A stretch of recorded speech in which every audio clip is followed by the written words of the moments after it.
Thank you very much Thanks, Andy. for sitting down with us. When were you first told that the government had said enough's enough, they're moving on? 1:45 p.m. last Thursday, right here in this office. I was sitting at my desk and got the call from my attorney. He called me about 25 minutes before that and said, "Hey, the prosecutor wants to talk to us, and he wants to be on the phone in 20 minutes. I'll call you right afterwards." And that's when I got the call. And what did your attorney tell you? What were the words? The first two words, "It's over." And I said, "It's over?" I mean, we were obviously very optimistic that that was going to be the word, but that's what he said, and of course, just let out a howl of rejoicing. What dwelled up in you over the past 3.5 years when you had those words, "It's over"? It was just such a sense of relief. It was the culmination of all the hope that I had that ultimately, because of God's amazing grace and providence, that this would occur.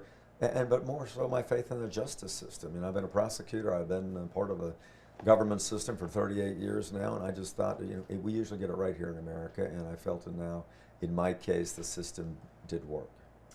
I read, and I'm going to read you the quote. This is not my quote, sir. "What do you know? Bob McDonnell got away with it. The clothes, the trips, the watch, the car, the loans, the wedding reception, the golf outings, the golf equipment, the golf food. After 3.5 years, do you think you got away with it?" No, I think the government prevailed on a false narrative of what happened, and also clearly erroneous law. 8-0, the United States Supreme Court said this is wrong, but setting up meetings for constituents is not criminal. So, people will have to think and say what they want to say, Andy. But I know in my heart of hearts, and the reason I've slept well for 3.5 years is because I know in my heart I didn't violate any laws. I complied with the law the best that I could, other than one reporting issue on some golf. So I think that's wrong. But listen, people will have to say what they say. I know that I worked as hard as I could to be a good governor and to put the people first. And this case was a case my lawyer said should have never been brought. You won't go to prison, but tell me the prison that you've been living in anyway. Keeping in mind that quote that I just read you, that you haven't gotten away with it. There's been a great toll that's been paid. Sure. What do you want to say about the living hell you have been going through, in the words of Mayor Will Sessoms, who said the living hell you've been going through? Yeah, I have two different things, two different views on that. On the one hand, I'm so used to being out in the public and seeing people and speaking and being actively engaged in political life and the body politic. And, obviously once this happened, especially after the indictment, I didn't feel like going out, being around my friends. I mean, this is all anybody wanted to talk about, and after a while you have enough of it. But on the other hand, Andy, I would say I have felt more love and kindness and true grace of God during this 2.5 years since the conviction than at any other time in my life. People have rallied behind me, especially here in the Hampton Roads community. They have encouraged me. They have donated to our political efforts, our legal defense fund.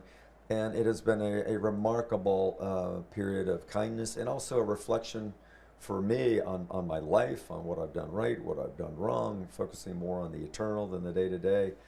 Enjoying grandchildren, so it has actually been filled with a lot of joy too. Let me play off what you've done wrong. Was there ever a warning sign, a red flag, danger? I know in my mind you're saying, I'm not breaking any laws, and indeed that was a jury instruction, that you broke no state laws. Right. But this doesn't look good, and it doesn't look right, and I need to pull back from this Johnny Williams guy to get Johnny Williams out of my life and out of the life of my family. Did that red flag ever go up for you? And if it did, when was it?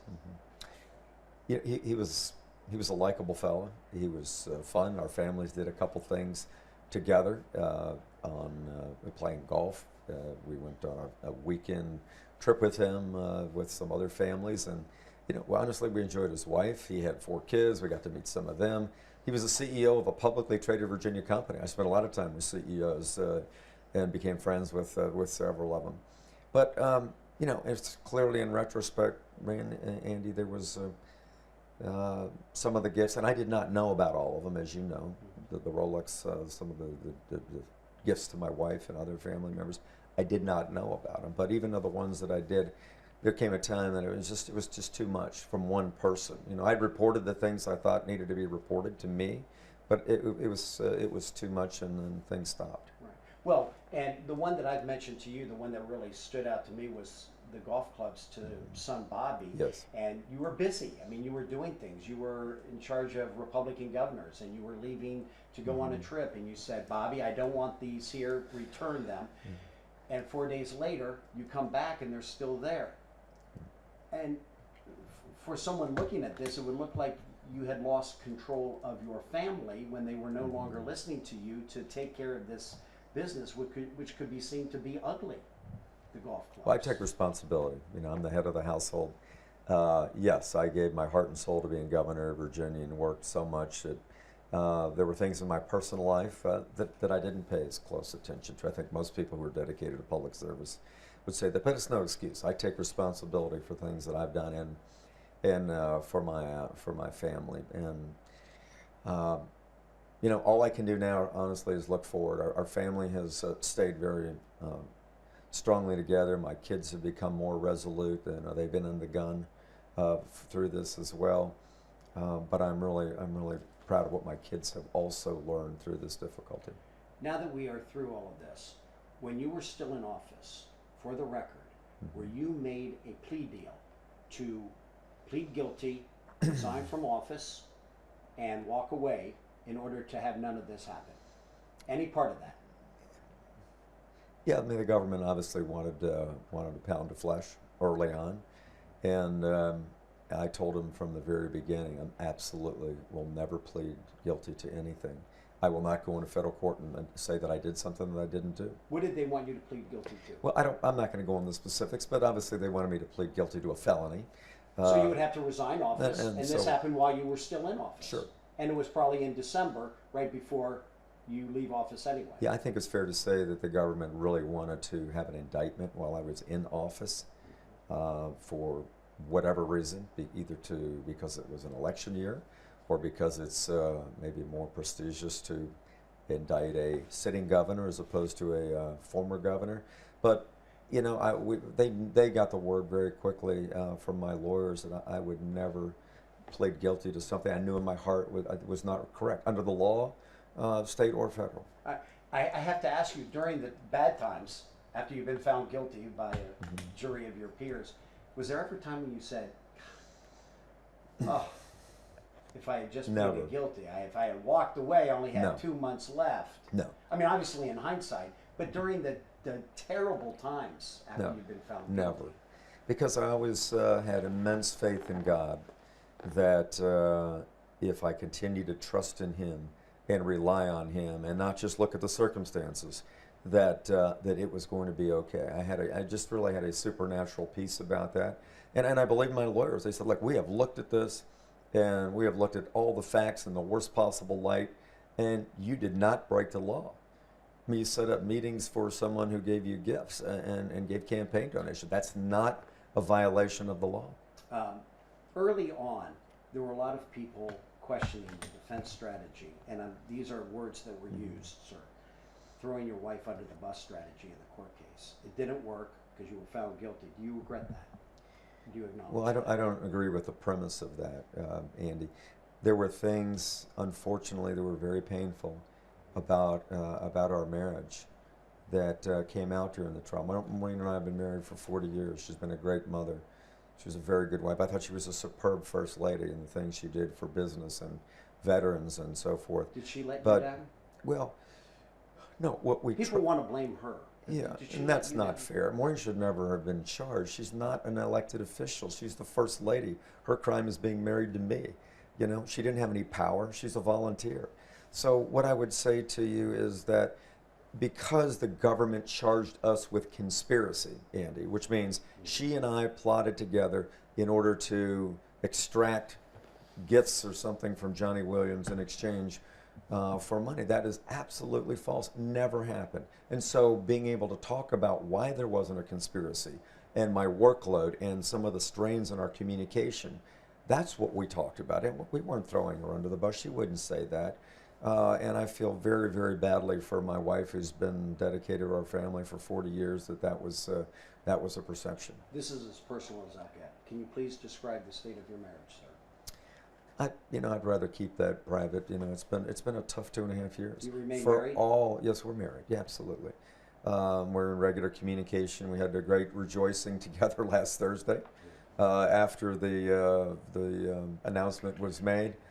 But you can't go through something like this for 3.5 years and not have some strains. But now that this is done, we hope that the period of healing and God's grace will continue and things will get better. Okay. Do you live with her or live apart? I Okay. really would rather not talk about Understand. that. Chief Justice, and I have 5 minutes, so I need to keep moving here. Chief Justice Roberts wrote, setting up a meeting, calling another public official, or hosting an event does not standing alone qualify as an official. Yes. Wasn't that your argument? And didn't you, in Yes. hindsight, have to go through this entire process in order for whatever to happen to really be big? And that is that we are redefining what an official act is. Absolutely. I mean, we told the government in August of 2013 that they have the law wrong. We told the top people in the Justice Department. Our lawyers went and presented a white paper and told them personally, this is not the law. It cannot be the law in America because you criminalize politics. Andy, it's why we had all these former White House counsel and attorneys general of both parties who came and said, this is wrong. You can't do this, or essentially everyone is at risk. So it's wrong. Do you think you were unfairly prosecuted, vindictively, and with great enthusiasm on the part of prosecutors to go after you? I'd probably say the latter, yes. There was a lot of enthusiasm. And it was on a false narrative. There was never any quid pro quo. There was never a conspiracy. There was never any promise to Johnny Williams to do things for money. That's just completely false. I reported on your past relationship with federal Judge James Spencer's wife, Margaret. You did, yes. You did not support her as a member of the General Assembly for court appointments, including becoming the first African-American woman on the state Supreme Court. Was Judge Spencer the wrong person to hear your case? Was he fair in motions and in jury instructions? I don't want to ascribe any bad motives to Judge Spencer or anybody else, because I'm not angry, I'm not bitter at anybody. The Supreme Court got it right, and that's why we have the High Court. Well, look what you had to go through. Yeah, I would say Judge Spencer, the evidentiary rulings were overwhelmingly against us. The jury instructions were very bad, and the United States Supreme Court has now said that you've made 3 or 4 major mistakes, government and Judge Spencer, by accepting those recommendations. He accepted the recommendations of the government for most of those key instructions, and obviously that hurt us tremendously in front of the jury. I can't judge people's hearts or motives.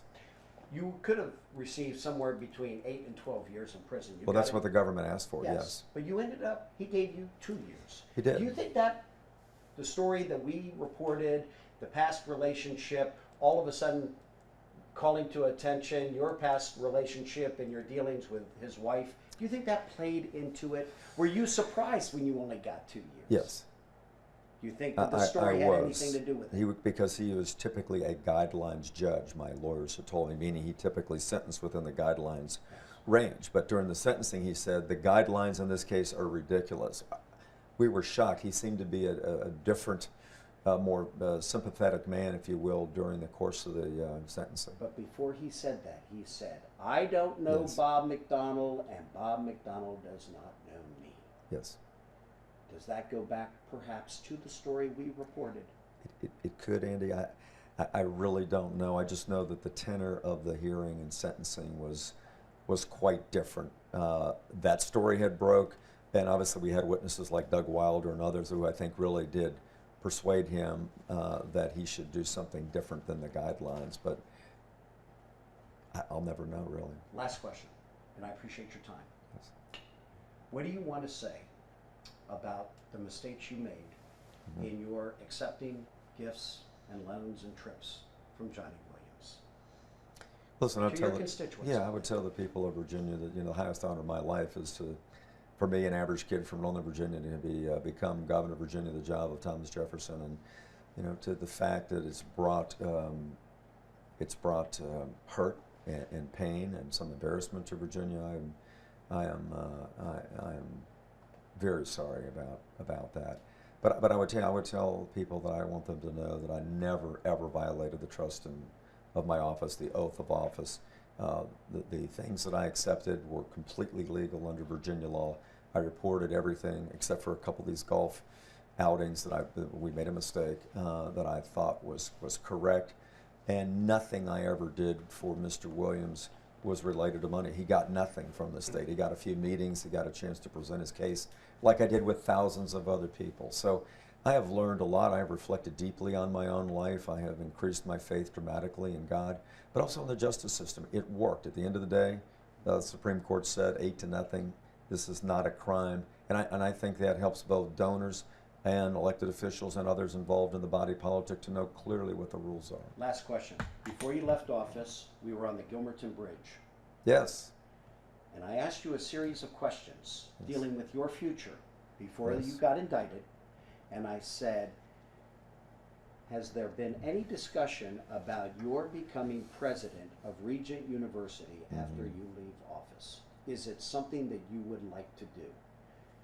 Now that you have been through this, now that you've seen what's happened, is there any way that you would accept a position as president of Regent University, which there is an opening now, sir? I don't know, Pat Robertson's still president. Did you tell Interim. him there's an opening? Interim. Okay.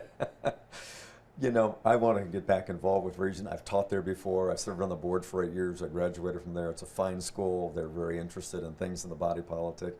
So, you know, I've talked to Pat a couple times about having some role over there. I don't know what that's going to be. I'm only 4 days past a monumental decision in my life. Has he so, said, Bob, come and be our president? No. If he said that, would you say yes? Can I answer you then? No. You'll be one of Now. the first ones. Now. You know, I have had multiple opportunities that God has put in front of me the last 2 years, Andy, that I never expected, like manna from heaven.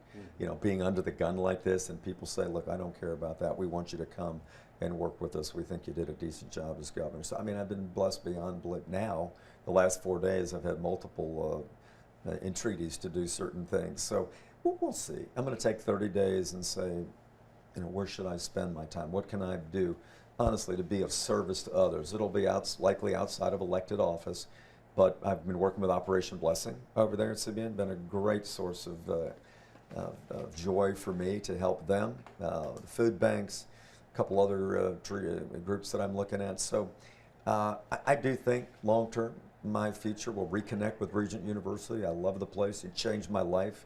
It gave me the incentive to go into to elected office. So we'll see. You know, Pat likes being president, so I'm not expecting a phone call. Governor.